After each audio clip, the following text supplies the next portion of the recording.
नमस्कार मित्रांनो. फक्त 5 मिनिटात तुमचा ताण कमी करा.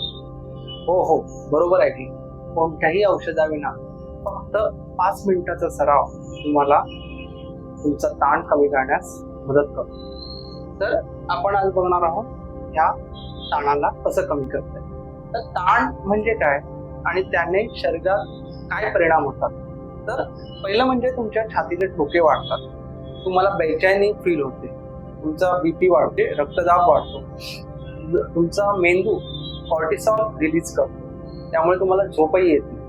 तर असं हा ताण कमी करण्यासाठी योग्य प्रकारे जर आपण श्वास घेतले तर हा ताण कमी करण्यासाठी नक्की मदत होते. तर आपण बघूया श्वास आणि तुमचं मन आणि श्वास आणि तुमचा मेंदू याचा संबंध काय.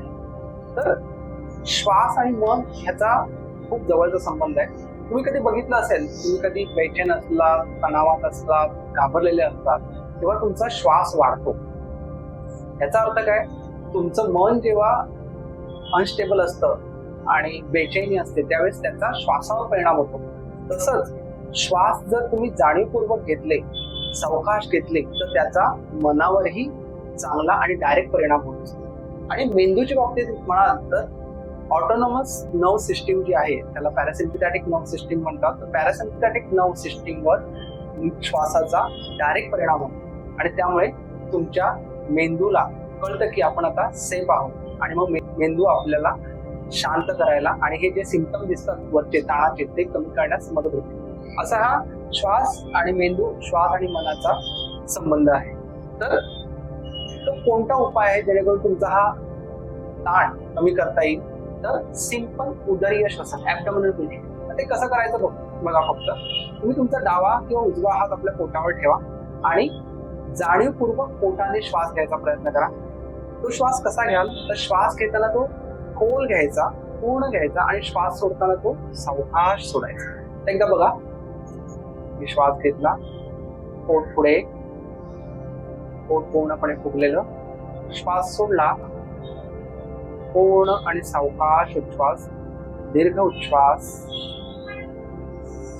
पोट आतमध्ये. श्वास घेताना पोट पुढे, श्वास सोडताना पोट मागे. तर ह्या उदरीय श्वसनाचा सराव तुम्ही 5 ते 7 मिनिटं दररोज केला तर बघा काय चमत्कार होईल. तर असं हे उदरीय श्वसन, ज्याला ॲब्डोमिनल ब्रीथिंग म्हणतात, त्याचा सराव तुमचा हा ताण कमी करण्यास खूप मदत करतो. तर नॉर्मली माणसांना ताण का येतो किंवा त्यांच्या श्वासामध्ये कुठेतरी काहीतरी चुकलेलं असतं जेणेकरून त्यांची लाईफस्टाईल, त्यांच्या मनावर, शरीरावर ताण सहज येतो. तर त्याच्यामागे श्वासामध्ये काय मिस्टेक्स होतात, तर काही लोक छातीने श्वास घेतात. बघ, काही लोकांची छाती खूप छान म्हणजे वर खाली होत असते, तर ते अगदी चुकीचं आहे.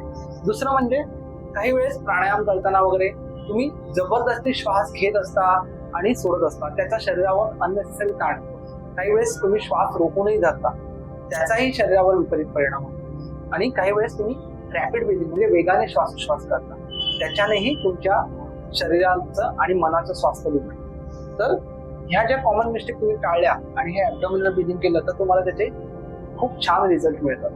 ह्याच्या रोजच्याच प्रॅक्टिसने काय होईल, तर तुमचा ताण कमी होईल, तुमची झोप खूप सुधारेल आणि तुमचं मन एकाग्र व्हायला मदत होईल. मनाचे असंख्य विचार येत असतात, ते मन इकडे तिकडे धावत असतं, ते शांत होण्यासाठी त्याचा खूप उपयोग होईल. असे योगातल्या विज्ञाना रिलेटेड व्हिडिओ पाहण्यासाठी, योगामध्ये जे विज्ञान दडलेलं आहे त्या रिलेटेड व्हिडिओ पाहण्यासाठी अनुभूती योगाला फॉलो करा.